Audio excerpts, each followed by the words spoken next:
Papa, comment c'était quand tu avais mon âge? Les temps ont bien changé depuis ma jeunesse. Tu le croirais à peine? Vraiment?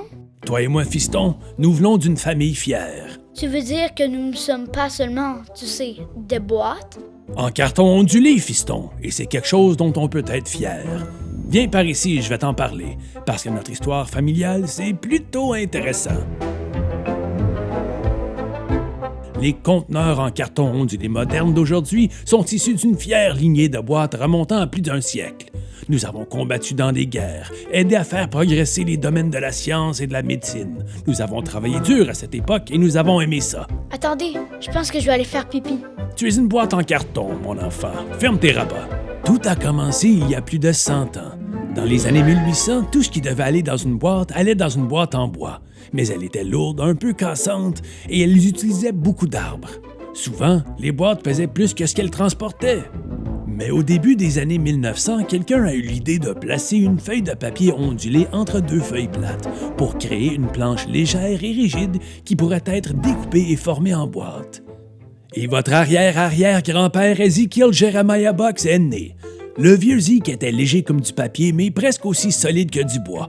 Les chemins de fer ont reconnu sa force et bientôt sa génération a emprunté les rails pour transporter de la nourriture et des fournitures pour une terre en pleine croissance.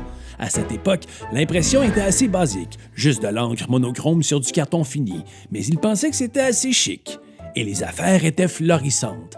La première usine de carton ondulé au Canada a ouvert ses portes en 1909 et notre première usine de carton doublure en 1913, produisant plus de 40 tonnes par jour. Wow, ça fait beaucoup d'arbres. Oubliez ça, jeune homme. La technologie était partout, radio, TV, avions, fusées, et nous étions là à chaque tournant, transportant des pièces de rechange et des produits finis des fabricants aux consommateurs. Quand le vieux Zeke a pris sa retraite, les boîtes devenaient assez avancées. Le carton ondulé à double paroi et même à triple paroi a été développé dans différentes combinaisons de taille de cannelure pour créer des boîtes plus solides pour différents besoins. Le test Mullen et le test d'écrasement des bords ont été développés pour aider les gens à choisir le meilleur emballage pour leurs besoins. Mon grand-père Zeke Jr. était un carton à double paroi baissé avec un Mullen de 275 PO. Il pouvait vraiment aller loin. Wow, il était beau. Ouais, tu sais, je pense que tu as ses rebords.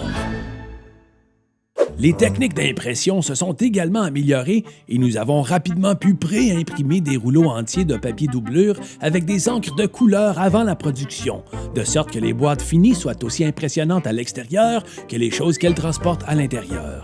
C'est ma mère et mon père dans les années 60. Ils étaient un peu loin à l'époque. Sympa. Les boîtes étaient partout. Nous avons transporté des pièces de la fusée lancée sur la Lune dans les années 60, des disques dans les années 70 quand le disco était cool, des sacs bananes et des épaulettes aux personnes ayant un sens embarrassant de la mode des années 80. Mais, et les arbres? C'est ce que nous pensions. Dans les années 70, le recyclage existait à peine. Ainsi, notre industrie a pris l'initiative de faire quelque chose à ce sujet. Avant la législation et sans subvention gouvernementale, les entreprises du Québec et de l'Ontario ont commencé à fabriquer du carton à doublure à partir de papier recyclé dès la fin des années 60. Et en seulement quelques décennies, nous avons créé une économie quasi circulaire.